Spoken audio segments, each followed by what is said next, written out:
ਦੋਸਤੋ ਸਾਡੇ ਸੈਕਸ਼ਨ ਤੰਦਰੁਸਤੀ ਦੇ ਵਿੱਚ ਅੱਜ ਸਾਡੇ ਨਾਲ ਨੇ ਡਾਕਟਰ ਜਯੰਤ ਬੈਨਰਜੀ। ਡਾਕਟਰ ਸਾਹਿਬ ਅੱਜ ਅਸੀਂ ਗੱਲ ਕਰਾਂਗੇ ਮਾਈਗ੍ਰੇਨ ਬਾਰੇ। ਸਭ ਤੋਂ ਪਹਿਲਾਂ ਸਾਨੂੰ ਇਹ ਦੱਸੋ ਕਿ ਮਾਈਗ੍ਰੇਨ ਹੁੰਦਾ ਕੀ ਹੈ। ਮਾਈਗ੍ਰੇਨ ਆਮ ਤੌਰ ਜਦ ਲੋਕੀ ਗੱਲ ਕਰਦੇ हैं तो सिर दर्द बारे च गल करते हैं, बट ये समझना बहुत ज़रूरी है कि हर सिर दर्द माइग्रेन नहीं होता। माइग्रेन उस सिर दर्द ਨੂੰ ਕਿਹਾ ਜਾਂਦਾ ਹੈ ਜਿਹੜੇ ਇੱਕ ਪਾਸੇ ਦਾ ਸਿਰ ਦਰਦ ਹੁੰਦਾ ਹੈ, ਯੂਜਲੀ ਬਹੁਤ ਜ਼ਿਆਦਾ, ਜਿਸ ਤਰ੍ਹਾਂ ਕੋਈ ਹਥੌੜੇ ਮਾਰ ਰਿਹਾ ਹੋ, ਜੀ ਕੱਚਾ ਹੁੰਦਾ ਹੈ, ਲਾਈਟਾਂ ਸਾਹਮਣੇ ਬੰਦ ਕਰਨ ਦਾ ਜੀ ਕਰਦਾ ਹੈ, ਅੱਖਾਂ ਬੰਦ ਕਰਨ ਦਾ ਜੀ ਕਰਦਾ ਹੈ।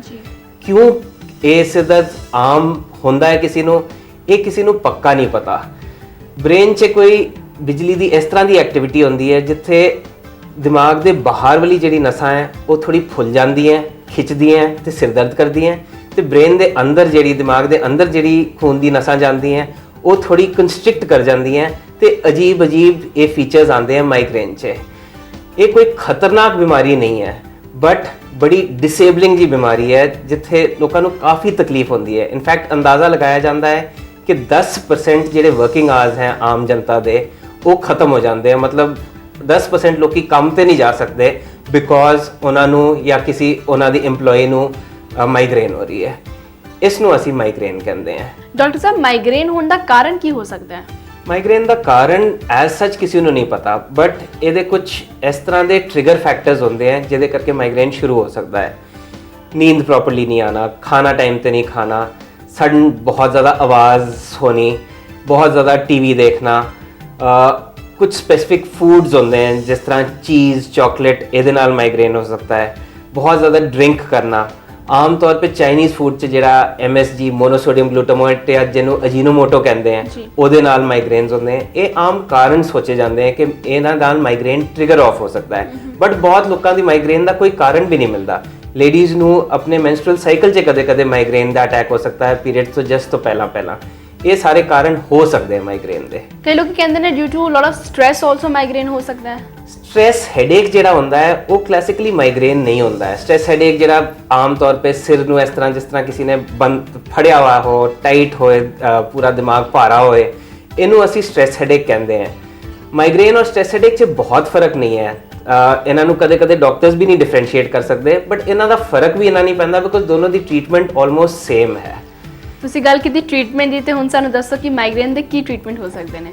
ਮਾਈਗ੍ਰੇਨ ਦੇ ਟ੍ਰੀਟਮੈਂਟ ਅਸੀਂ 3 ਕੈਟੇਗਰੀਜ਼ 'ਚ ਡਿਵਾਈਡ ਕਰਦੇ ਹਾਂ। ਪਹਿਲੀ ਕੈਟੇਗਰੀ ਤੇ ਹੈ ਅਗਰ ਤੁਹਾਨੂੰ ਪਤਾ ਹੈ ਕਿ ਮਾਈਗ੍ਰੇਨ ਕਿਸ ਕਾਰਨ ਹੁੰਦਾ ਹੈ ਤੇ ਉਸ ਚੀਜ਼ਾਂ ਨੂੰ ਅਵੋਇਡ ਕਰੋ। ਸਪੈਸ਼ਲੀ ਆਮ ਬੰਦੇ ਨੂੰ ਲੇਟ ਨਾਈਟਸ ਅੱਜਕੱਲ ਬਹੁਤ ਜ਼ਿਆਦਾ ਫੈਸ਼ਨੇਬਲ ਹੋ ਗਈਆਂ, ਉਹਦੇ ਬਾਅਦ ਮਾਈਗ੍ਰੇਨ ਹੋਣਾ, ਬਹੁਤ ਜ਼ਿਆਦਾ ਡਰਿੰਕ ਕਰਨਾ, ਹੈਂਗਓਵਰ ਦਾ ਹੈਡੇਕ ਵੀ ਇੱਕ ਤਰ੍ਹਾਂ ਦਾ ਮਾਈਗ੍ਰੇਨ ਹੀ ਹੋ ਸਕਦਾ ਹੈ। ਇਹ ਤੇ ਹੋ ਗਈ ਪ੍ਰੀਵੈਂਸ਼ਨ, ਚੀਜ਼ਸ ਚਾਕਲੇਟਸ ਵਗੈरह ਅਵੋਇਡ ਕਰਨਾ, ਚਾਈਨੀਜ਼ ਫੂਡ ਜ਼ਿਆਦਾ ਨਾ ਲੈਣਾ, ਪਾਣੀ ਚੰਗੀ ਤਰ੍ਹਾਂ ਆਪਣੇ ਬਾਡੀ ਨੂੰ ਹਾਈਡਰੇਟਡ ਰੱਖਣਾ, ਇਹ ਪ੍ਰੀਵੈਂਟਿਵ ਟੈਕਨੀਕਸ ਹੋ ਗਏ। ਬਟ ਮਾਈਗ੍ਰੇਨ ਦੀ ਟ੍ਰੀਟਮੈਂਟ ਫਿਰ ਅਸੀਂ ਜਦ ਕਰਦੇ ਹਾਂ ਤੇ ਜਾਂ ਤਾਂ ਉਸ ਮਾਈਗ੍ਰੇਨ ਦੇ ਐਪੀਸੋਡ ਨੂੰ ਟ੍ਰੀਟ ਕਰਦੇ ਹਾਂ ਕਿ ਤੁਹਾਨੂੰ ਸਿਰ ਦਰਦ ਹੋਇਆ, ਉਹਦੇ ਵਾਸਤੇ ਦਵਾਈਆਂ ਹੁੰਦੀਆਂ। ਆਮ ਕਿਸੇ ਨੂੰ ਆਮ ਡਿਸਪ੍ਰਿਨ, ਕ੍ਰੋਸਿਨ, ਇਸ ਤਰ੍ਹਾਂ ਦੀ ਗੋਲੀਆਂ ਨਾਲ ਵੀ ਮਾਈਗ੍ਰੇਨ 'ਚ ਫਾਇਦਾ ਹੋ ਸਕਦਾ ਹੈ, ਬਟ ਸਪੈਸਿਫਿਕ ਮਾਈਗ੍ਰੇਨ ਵਾਸਤੇ ਵੀ ਦਵਾਈਆਂ ਕਾਫੀ ਅਵੇਲੇਬਲ ਹੈ। ਉਹ ਲੈਣ ਨਾਲ, ਸਪੈਸਿਫਿਕ ਡੋਜ਼ ਨਾਲ ਉਹ ਮਾਈਗ੍ਰੇਨ ਦਾ ਐਪੀਸੋਡ ਠੀਕ ਹੋ ਸਕਦਾ ਹੈ। ਕੋਈ ਨੱਕ ਦੇ ਸਪਰੇਜ਼ ਵੀ ਆਉਂਦੇ ਹਨ ਜਿਹਦੇ ਨਾਲ ਮਾਈਗ੍ਰੇਨ ਠੀਕ ਹੋ ਸਕਦਾ ਹੈ। ਸੁਮੈਟ੍ਰਿਪਟਨ ਇੱਕ ਸਾਲਟ ਹੁੰਦਾ ਹੈ, ਉਹਦੇ ਨਾਲ ਮਾਈਗ੍ਰੇਨ ਨੂੰ ਆਰਾਮ ਆ ਸਕਦਾ ਹੈ। ਬਟ ਇਨ ਦਵਾਈਆਂ ਦਾ ਡੋਜ਼ ਬਹੁਤ ਇੰਪੋਰਟੈਂਟ ਹੈ। ਨਾ ਤੁਸੀਂ ਉਹਨੂੰ ਐਕਸੀਡ ਕਰ ਸਕਦੇ ਹੋ, ਐਂਡ ਕੁਝ ਗੋਲੀਆਂ ਹੁੰਦੀਆਂ ਜਿਸ ਤਰ੍ਹਾਂ ਹਰ 10 ਮਿੰਟ ਲੈਣੀ ਹੈ, ਜਦ ਮਾਈਗ੍ਰੇਨ ਠੀਕ ਹੋ ਜਾਏ ਉਹਨੂੰ ਬੰਦ ਕਰ ਦੇਣਾ ਹੈ। ਇੱਕ ਦਿਨ 'ਚ ਤੁਸੀਂ 6 ਗੋਲੀਆਂ ਹੀ ਲੈ ਸਕਦੇ ਹੋ, ਇੱਕ ਹਫਤੇ 'ਚ ਸਿਰਫ 10 ਗੋਲੀਆਂ ਲੈ ਸਕਦੇ ਹੋ। ਇਹ ਰਿਸਟ੍ਰਿਕਸ਼ਨਸ ਹੁੰਦੀਆਂ ਗੋਲੀਆਂ ਦੀ। ਘੱਟ ਲਿਓਗੇ ਨਹੀਂ ਫਾਇਦਾ ਹੋਗਾ, ਵੱਧ ਲਿਓਗੇ ਤਾਂ ਵੀ ਨੁਕਸਾਨ ਹੋ ਸਕਦਾ ਹੈ। ਫਿਰ ਫਾਈਨਲੀ ਟ੍ਰੀਟਮੈਂਟ ਆਉਂਦੀ ਹੈ, ਜਿਹੜੀ ਅਸਲੀ ਟ੍ਰੀਟਮੈਂਟ ਅਸੀਂ ਕਹਿੰਦੇ ਹਾਂ ਮਾਈਗ੍ਰੇਨ ਵਾਸਤੇ, ਉਹ ਹੁੰਦੀ ਹੈ ਪ੍ਰੀਵੈਂਸ਼ਨ ਆਫ ਮਾਈਗ੍ਰੇਨ, ਪ੍ਰੋਫਿਲੈਕਸਿਸ ਕਹਿੰਦੇ ਹਾਂ। ਇਹਦੇ ਵਾਸਤੇ ਤੁਹਾਨੂੰ ਕੋਈ ਨਾ ਕੋਈ ਦਵਾਈ ਰੋਜ਼ ਲੈਣੀ ਹੈ, ਜਾਂ ਤੇ ਮਾਈਗ੍ਰੇਨ ਦੇ ਐਪੀਸੋਡ ਘਟ ਜਾएंगे ਜਾਂ ਬਿਲਕੁਲ ਖਤਮ ਹੋ ਜਾएंगे। ਬਟ ਇਸ 'ਚ ਇੱਕੋ ਹੀ ਪ੍ਰੋਬਲਮ ਹੁੰਦੀ ਹੈ ਕਿ ਦਵਾਈ ਦਾ ਅਸਰ ਆਉਂਦੇ ਹੋਏ ਕਾਫੀ ਟਾਈਮ ਲੱਗਦਾ ਹੈ। ਤੁਹਾਨੂੰ ਹਫਤੇ ਤੋਂ ਲੈ ਕੇ 2 ਮਹੀਨੇ ਤੱਕ ਦਵਾਈ ਦਾ ਅਸਰ ਆਉਂਦੇ ਹੋਏ ਲੱਗ ਸਕਦਾ ਹੈ। ਤਾਂ ਲੋਕੀ ਛੱਡ ਦਿੰਦੇ हैं, ਡਾਕਟਰ ਬਦਲ ਲੈਂਦੇ हैं, ਟੈਸਟ ਕਰਾਣੇ ਸ਼ੁਰੂ ਕਰ ਦਿੰਦੇ हैं, तो ਪੇਸ਼ੈਂਟ ਨੂੰ ਕਦੇ ਵੀ ਪਤਾ ਨਹੀਂ ਚੱਲਦਾ ਕਿ ਮੈਨੂੰ ਇਸ ਦਵਾਈ ਨਾਲ ਫਾਇਦਾ ਹੋਣਾ ਚਾਹੀਦਾ ਕਿ ਨਹੀਂ। ਤਾਂ ਲੋਕਾਂ ਨੂੰ ਇਹ ਪਤਾ ਚੱਲਣਾ ਚਾਹੀਦਾ ਕਿ ਮਾਈਗ੍ਰੇਨ ਦੀ ਟ੍ਰੀਟਮੈਂਟ ਲੌਂਗ ਟਰਮ ਟ੍ਰੀਟਮੈਂਟ ਹੈ। 90-95% ਦੀ ਲੋਕਾਂ ਦੀ ਮਾਈਗ੍ਰੇਨ ਟ੍ਰੀਟ ਹੋ ਜਾਏਗੀ, ਐਂਡ ਹੌਲੇ ਦਵਾਈ ਦਾ ਅਸਰ 4-5 ਗਰੁੱਪਸ ਦਵਾਈਆਂ ਦੀਆਂ ਕਿਸੇ ਨਾ ਕਿਸੇ ਦਵਾਈ ਦਾ ਅਸਰ ਫਾਈਨਲੀ ਆਣਾ ਹੀ ਆਣਾ ਹੈ।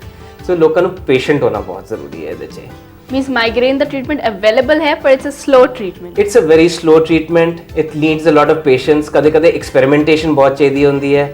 ਲੋਕੀ ਪਹਿਲੀ ਮਾਈਗ੍ਰੇਨ ਨਾਲ ਹੀ ਜਾ ਕੇ ਐਕਸਪੈਕਟ ਕਰਦੇ ਹਨ ਕਿ ਕੋਈ ਮਿਰੇਕਲ ਹੋ ਜਾਏਗਾ, ਦੂਜੀ ਨਾਲ ਸੀਟੀ ਸਕੈਨ ਕਰਾ ਰਹੇ ਹੁੰਦੇ ਹਨ, ਤੀਜੀ ਨਾਲ MRI ਕਰਾਣੇ ਹੁੰਦੇ ਹਨ। Be patient and your migraine will get okay with time. That is the message we should have.